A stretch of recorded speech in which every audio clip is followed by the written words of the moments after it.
હવે આપ નર્મદા જિલ્લાનો સમાચાર પત્ર સાંભળશો, જેના લેખક છે દીપક જગતાપ.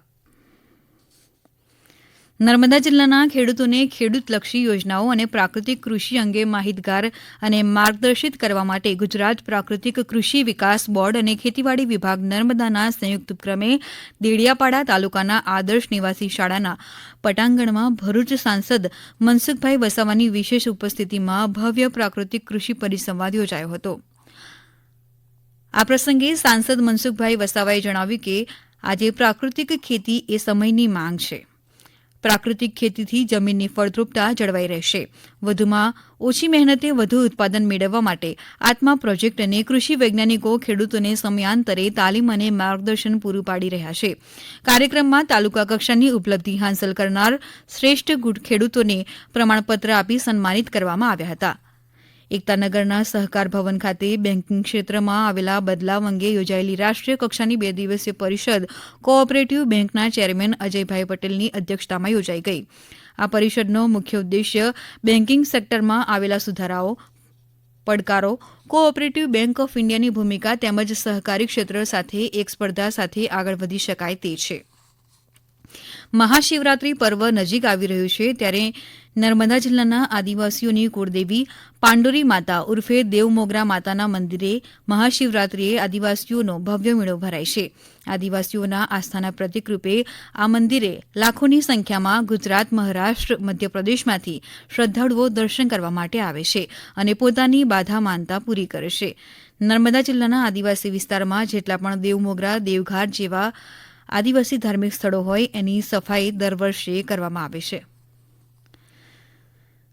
નર્મદા જિલ્લાથી વહેતી પવિત્ર નમામી દેવી નર્મદા ભારતના લોકોની આસ્થા અને શ્રદ્ધાનું કેન્દ્ર છે.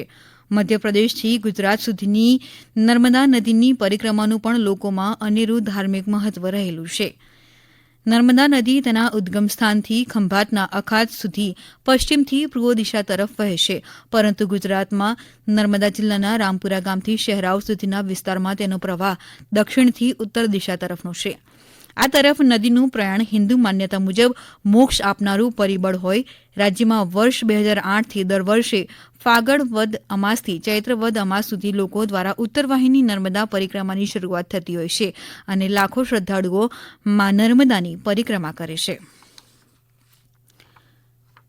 આ વર્ષે જિલ્લા વહીવટીતંત્ર અને જિલ્લા કલેક્ટર શ્વેતા તિવેતિયાના માર્ગદર્શને ગુજરાત મેરીટાઈમ બોર્ડ ગાંધીનગર દ્વારા પરિક્રમાવાસીઓની સુવિધામાં વધારો થાય તે માટે 6 ઇજનેરો, સર્વેયરની ટીમ દ્વારા નર્મદા તટે પરિક્રમા રૂટ પર સ્થળ વિઝિટ અને નદી પાર કરવાના સ્થળે પ્રારંભિક મીટિંગ અને શક્યતાઓ તપાસવામાં આવી હતી.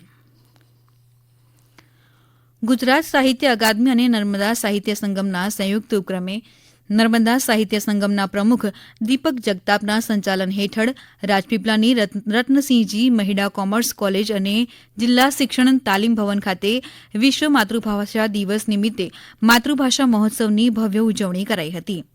જિલ્લા શિક્ષણ તાલીમ ભવન રાજપીપળા ખાતે MR આર્ટ્સ એન્ડ સાયન્સ કોલેજના ગુજરાતી વિભાગના અધ્યક્ષ પ્રોફેસર સુરેશ પટેલ અને સ્ત્રી અધ્યાપન મંદિર રાજપીપળાના આચાર્ય ડોક્ટર વિમલ મકવાણા માતૃભાષાનું ગૌરવ સંવર્ધન અને ભાષા સજ્જતા વિષયક વ્યાખ્યાન યોજાયું હતું. આ પ્રસંગે ઉપસ્થિત મુખ્ય મહેમાન જિલ્લા શિક્ષણ તાલીમ ભવનના પ્રાચાર્ય અને નાયબ નિયામક MG શેખની ઉપસ્થિતિમાં દીપક જગતાપે નર્મદા સાહિત્ય સંગમની પ્રવૃત્તિઓનો ખ્યાલ આપી માતૃભાષા દિવસની ઉજવણી શા માટે તેનું મહત્વ સમજાવ્યું હતું. આ પ્રસંગે વક્તાઓ અધ્યક્ષ પ્રાચાર્ય સુરેશ પટેલ અને ડોક્ટર વિમલ મકવાણાએ માતૃભાષાના જતન અને માતૃભાષાના ઇતિહાસથી માંડીને વિવિધ ભાષાઓની વચ્ચે ગુજરાતી માતૃભાષાને વધારે કેવી રીતે સજ્જ બનાવી શકાય તેના ઉદાહરણો ટાંકી યુવા પેઢીમાં માતૃભાષાનું મહત્વ, ગૌરવ અંગે જાગૃતતા કેળવવા માટે જરૂરી મહત્વના પાસાઓની વિસ્તૃત છણાવટ કરી હતી. હમણાં જ આપે નર્મદા જિલ્લાનો સમાચાર પત્ર સાંભળ્યો, જેના લેખક હતા દીપક જગતાપ. આ પ્રસારણ આકાશવાણીના અમદાવાદ વડોદરા કેન્દ્ર પરથી કરવામાં આવ્યું.